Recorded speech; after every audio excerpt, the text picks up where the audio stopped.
Vous pouvez augmenter le rendement de votre investissement immobilier en vous endettant pour acheter des parts de SCPI. Je vous explique dans une première partie le concept et dans une deuxième partie, je vous dis ce que j'en pense. Alors, l'idée, c'est par exemple, vous apportez 50 000 euros et vous empruntez 150 000 euros. Du coup, vous avez 200 000 euros et vous achetez des parts de SCPI. La banque prend évidemment en caution ces parts de SCPI. Les SCPI, vous savez, c'est comme si vous investissiez dans plusieurs biens immobiliers qui vont vous générer des loyers, des distributions. Disons par exemple 6% par an, donc vous allez recevoir 12 000 euros par an.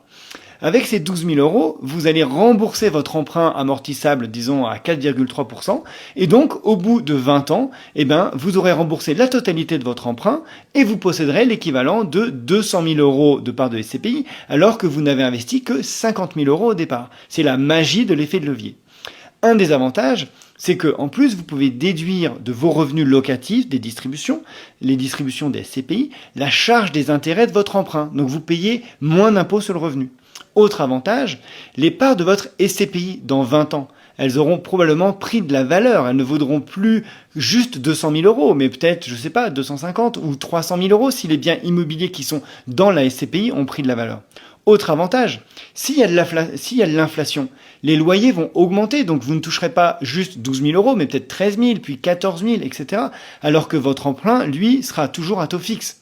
Alors, il y a plein d'autres manières de faire ce type d'opération. Vous pourriez aussi créer une SCI, une société civile immobilière, et endetter la SCI, etc. Bon, tout ça, c'est très joli. Mais qu'est-ce qui se passe si les loyers de la SCPI ne sont plus de 12 000 euros, mais juste de 6 000 euros? Par exemple, en 2025, il y a 43% des SCPI qui ont réduit la distribution d'environ 12% en moyenne.